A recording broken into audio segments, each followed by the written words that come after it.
we're seeing tent encampments and homelessness in places we never thought we would see even 7 Yeah. years ago, 10 years ago. Kitchener, Barrie, um, Oshawa, all these places all over Canada are experiencing homeless populations cropping up. It's happening everywhere, and it's really quite the phenomenon. What people can do in communities is just get together, form a common voice, and work together to support agencies that will help people get off the streets. And if you can make personal donations to them, I mean, that's always wonderful. Food banks, everything, to support folks who are really, really vulnerable right now. Exclusive interviews, global voices, real stories. So, welcome to Worldwide Entertainment TV. Today, we're shining a spotlight on an issue that hits home for Toronto, and probably, not probably, but in other areas of the world as well, in America, Europe. But in Toronto, the homeless population has more than doubled since 2021, reaching over 15,000 people. But in the middle of this crisis, a powerful new musical initiative is bringing hope, compassion, and community action. It's called the Forgotten Homeless. And today we're here with the founder. Hello, Kevin. Thanks for having me today. No problem. So, anyone that's not familiar with you or your initiative, could you inform them about it? Sure. So I'll tell you what the beginning of it was. I've always been a bit of a homeless advocate here in Toronto, heading up initiatives that saw giving out coffee cards to homeless people, giving out socks to homeless people, just going up in the street and donating.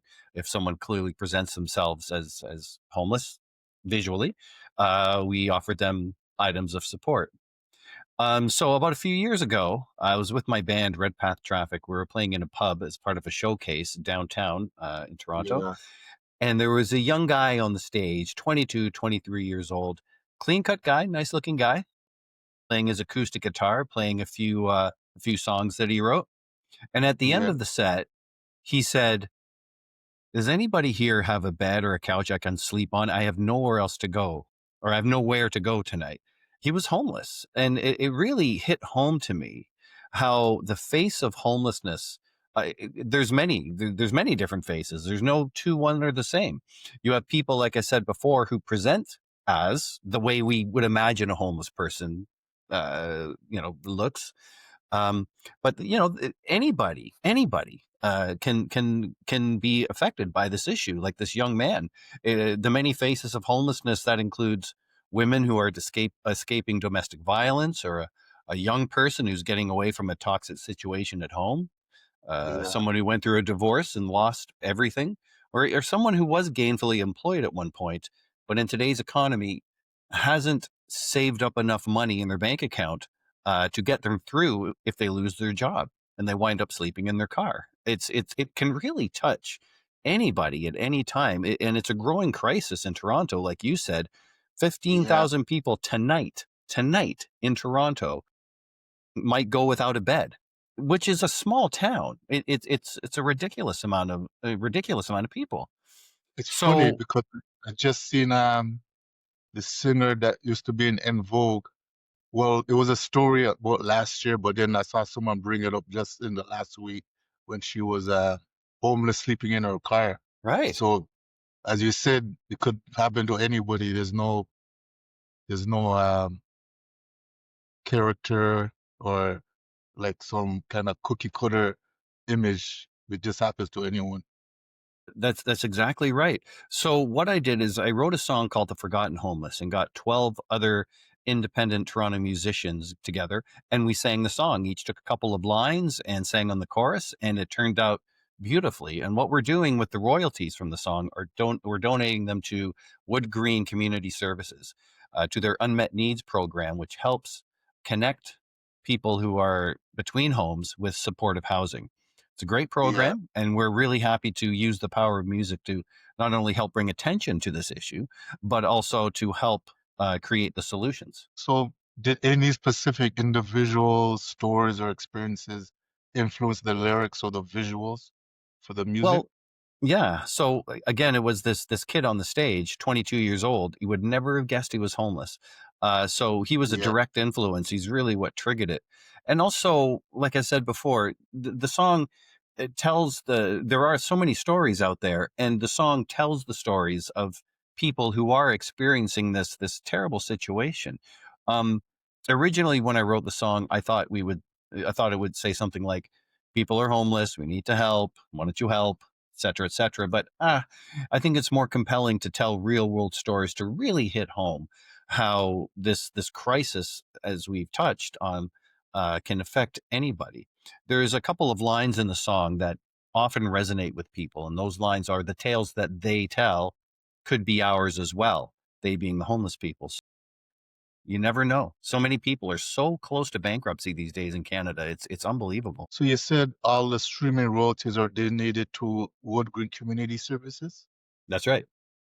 Yeah. So what made you choose that organization? Well, their unmet needs program it really aligns with what I'm trying to do here, and to help not only stem this tide, but come up with sustainable solutions that will prevent this from becoming too normalized in society. I like their program; they seemed enthusiastic to help, so we got together and we made this happen. So when you talk to the frontline workers or people experiencing homelessness, what stories stuck with you the most? My God. I mean, there are so many. Um, Yeah. like I said before, just a woman who fell on bad luck. She just was in a bad situation at home, and there she is on the street. Um, I know addiction issues and mental health issues are really front of mind when you think about homelessness. But when you really hear from the people who are in that situation, it's not always the case. It's very sad. You know, everyone has hopes and dreams, and sometimes they get interrupted their paths and their journeys, and they wind up somewhere where they never thought they'd be. So there's other artists that contribute to the project. How did you choose who will be involved and why was the collaboration important? Well, the collaboration was important to me because I mean I could have sung the song and released it, or my band Red Path Traffic, we could have just recorded and released it. But I thought it'd be much more effective to get a whole bunch of people together. So we show that we're a community, right? Who are working together. We're united. You know, there's a number of us, and we really want to pay attention to it. Plus, we all have our own audiences that we could spread the message out to, right? So Yeah. it hits a wider amount of people. That's really why. And the people who we chose, Chris Burkett, the producer, and I, who we chose to be on it, were all just on board with taking the time to record the song, come back and make the video, and they believed in the cause. So that's really Yeah. all it was. Just, do you believe in it? Do you want to help out? Come on out and let's make this happen. So the music video and even your handwritten lyrics are featured at the Market Gallery. What does that recognition mean to you? It was such a great honor when the Toronto Museum came to me and said, "Can we do an installation as part of our exhibit to help spread the message Yeah. of what you're trying to do?" And I was, that's great. So it means a lot. So when people visit the Market Gallery exhibit, it's called At Home in Toronto. It's above St. Lawrence Market down on King Street or Front Street, Yeah. one of the two. Everyone knows where it is. You just go upstairs, and the guitar is there. The lyrics are there, not handwritten. No one could read them if I hand wrote them. The guitar pick and the videos on display, Yeah. so people can just have a look, and they can also scan a QR code, which is right there, which will allow them to stream the song right away. So Toronto has always had a strong artistic community. What role do you believe local artists should play during crisis like this? Well, I think a lot of artists, they have a platform, whether it be Spotify or YouTube, and I think a lot of artists are empathetic as well, right? They feel things, which is why they create art.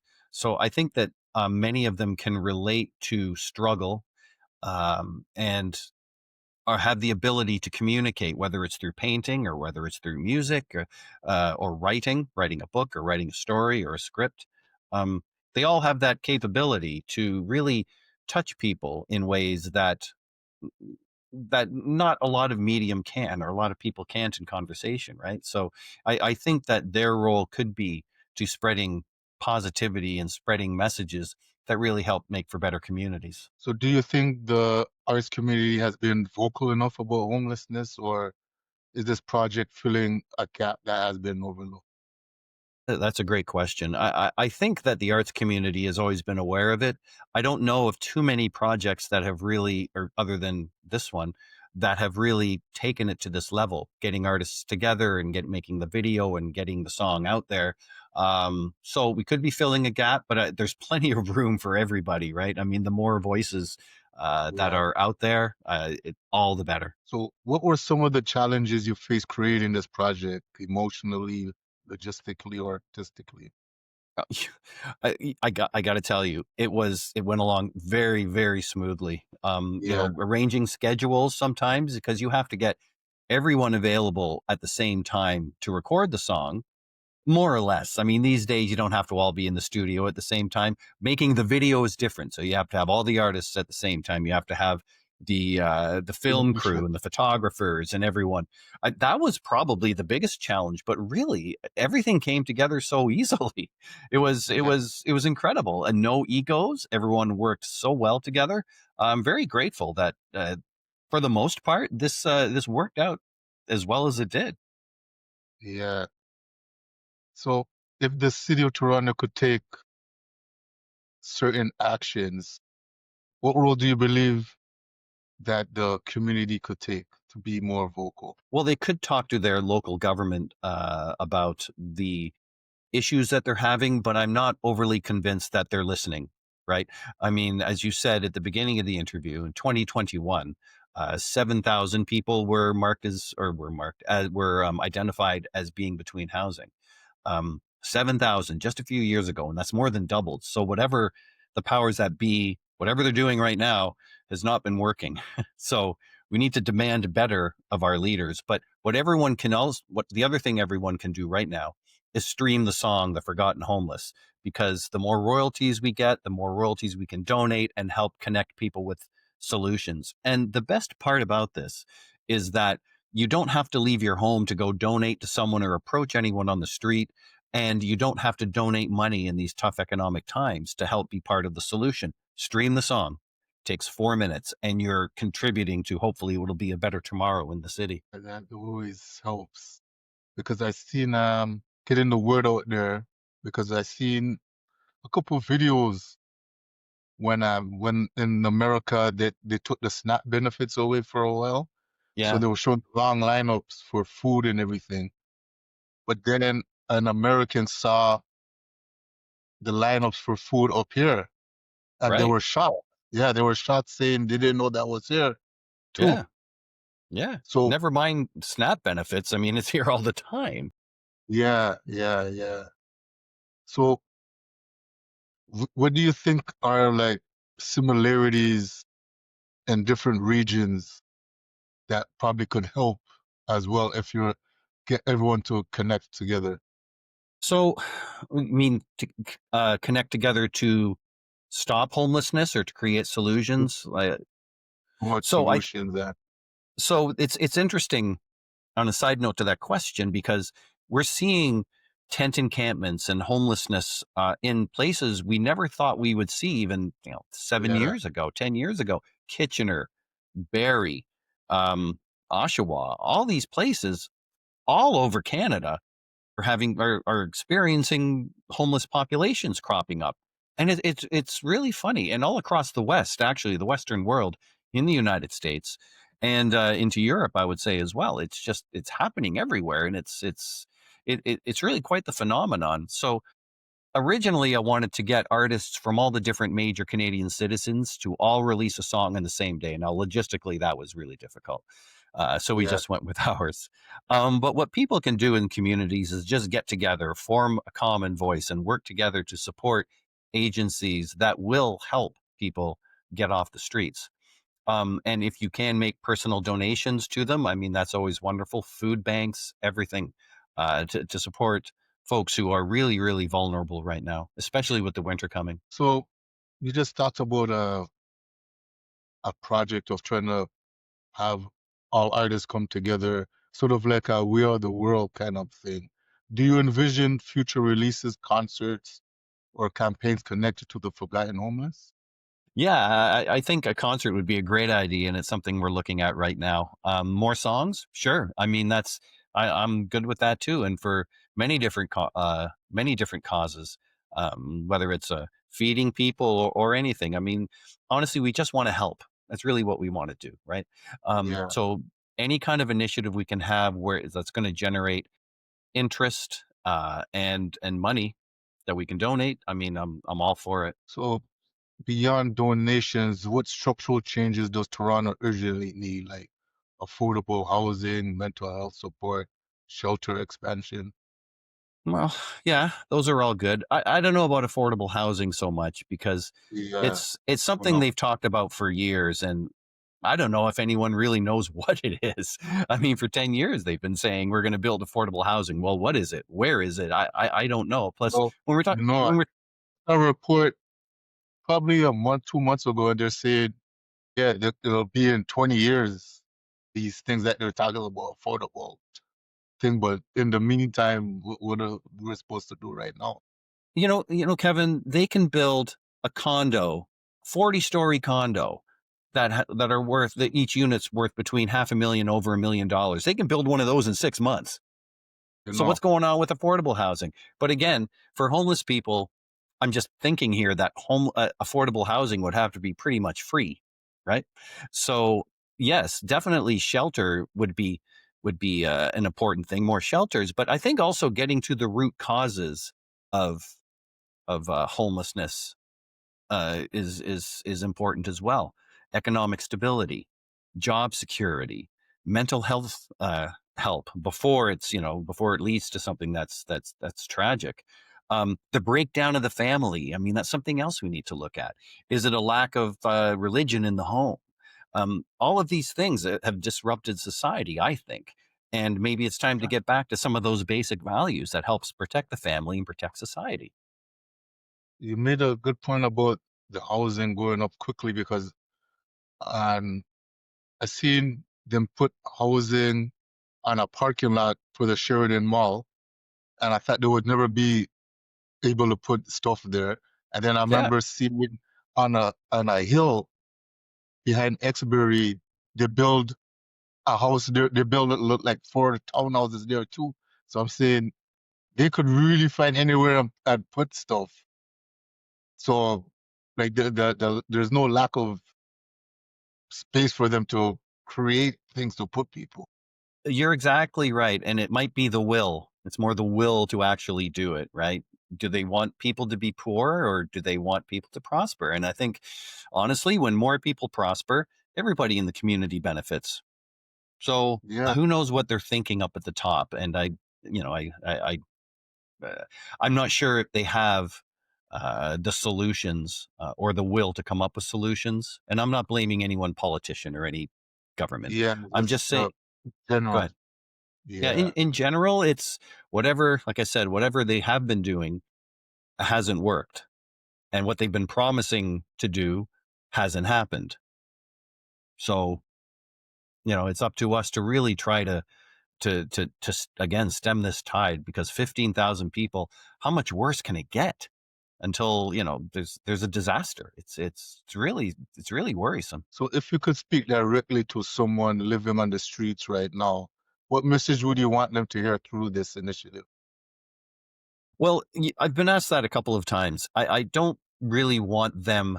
I don't really have an interest in taking my guitar downtown and saying, "Look at the song I wrote for you guys," and aren't I a great person? I don't really want to do that. But I would just want them to know that there are people fighting for them, and there are people who are invested in making things better, not just for them, but for everybody.